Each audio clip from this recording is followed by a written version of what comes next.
Well, the Seahawks, they won, but it wasn't pretty at all. I mean, I didn't even need to watch the game because the Bears are just that bad.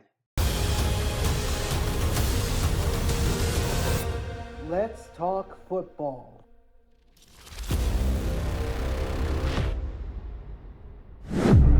All right, what's going on, everyone? Welcome back to the All Around Sports Podcast for sports or everything on this channel. I'm your host, Antonio. Today, we're talking about my team, the Seattle Seahawks.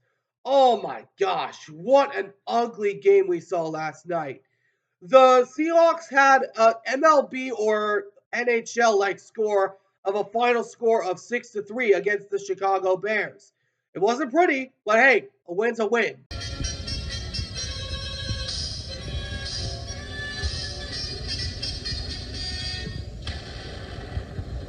But now this sets up a win and in situation against the Los Angeles Rams next week. Now, the primary question is, can the Seahawks win the division with having to go through LA? Remember, last time these two sides faced off, it was week 9. They ended up going into overtime before the Rams would eventually win in overtime because of Mike McDonald's questionable move to go for it on 4th down inside of field goal range. But I'll, of course, talk about that here in just a second. Before we get started, if you guys do enjoy this video, please be sure to do me a favor and smash that like button down below. Subscribe if you haven't already. For now, let's talk about the Seahawks. The Seahawks. Oh my gosh. I didn't even want to watch the second half because I knew if I watched it, I would get infuriated to heck. And that was for sure right. But now to the topic. If they play like they did yesterday, I don't think they win the division at all. But we've seen this before. Divisional games between division rivals normally tend to be close. We've seen it all year with Seattle. The Seahawks made it close with the Rams before, went into overtime before they would eventually lose. Then the game against San Francisco, they went on a game-winning drive to win the game. Then they absolutely smoked the Arizona Cardinals two times in a row. Then they also lost to the 49ers in the early parts of the season when they were healthy.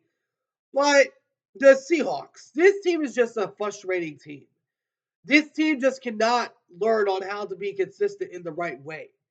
This is the thing that infuriates me so much as a Seahawk fan. Let me go over some stats here. They had 265 yards of total offense. The main thing that was getting them by is their passing offense. And then also they had 5 of 13 third down conversions. They didn't even go for it on 4th down. And then sacks, the Seahawks had 7 while the Bears had 3. So I did like the offensive line getting better, but hey, it's the Chicago Bears. Then also we had 1 fumble lost, and then also the Bears threw an interception. But the main thing that I look at and say that next week they need to get better at is the offense. The rushing offense, although they had 122 yards, it's going to be massively needed when you're going to LA, which has been taken over by many different other fan bases for a majority of the year. But this is for the NFC West. Geno Smith has been in these situations before, which is so nerve wracking because, like Prescott, Geno Smith just can't rise up whenever he's trailing, like we saw in the game against Minnesota. The main thing I'm looking at is the defense. If they play like they did yesterday, they could beat the Rams. But they're going against 3 very good players: Cooper Kupp, Puka Nakula, and Kyron Williams. The Rams have been the thorn in the Seahawks side for years. And the offense of Seattle needs to get better. They need to start running the ball more. This is something I'm constantly pointed towards. This is something I've mainly been trying to get the Seahawks to do more. Run the ball. You got a really good running back in Zach Charbonnet. And Charbonnet, he's been relatively good all year. And his stats explain it all. I'm going to look that up here really quick, so hold on just a second. A few moments later. So Zach Charbonnet, I got his stats up. So He's had 121 rushing attempts, 510 yards. That may not be good on paper, but he averages 4.2 yards per carry. And he has 8 touchdowns, the most he's had this season. And this guy came from UCLA and Michigan. And now you got another running back in there, Kenny McIntosh, with K9 out for the season, which I think that's going to take a dramatic toll. But Charbonnet, if you run into this man, he's basically like your own little Marshawn Lynch. He can run through anybody. I've seen this guy constantly bulldoze over guys. And the best game that he had was on the road against Arizona. That was the best game he had.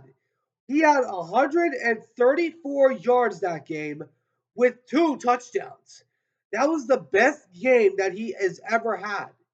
And the thing I like about Charbonnet is that he's an aggressive runner. Kenneth Walker III, he's a good running back, but he's kind of like the guy that can swing in and out. If you run into Charbonnet, he's going to tire out that defensive line of LA. Because we notice if you keep the defense on the field for too long, they're eventually going to get tired. And this is the main thing I pointed to for the Seahawks. You gotta constantly keep the Rams defense on the field. And any defense, as a matter of fact. You need to keep the defense on there as long as you can. So one, your defense can get a rest. And two, you can wear down their defense. And then your defense can force a 3-and-out the automatic next drive. Then get a takeaway. The Seahawks, if they win this game, I'll be happy. And if they lose, I'll be happy regardless because one, we've had another 9-win season, the third straight 9-win season under Geno Smith. That's number one. Number two, we led the division for 70% of the year. I was not expecting it to lead it that long. I was probably expecting like 25%. But if the Seahawks win the division, it would bring a really big spark in Seattle for their future. If they lose, I'll be happy regardless because we've had a successful year already because we already beat San Francisco and have a good record against the division at 3-2. Hoping it turns to 4-2, but we'll see what happens. But I might not watch this game because I know it's going to be that ugly. But I might just to support my team.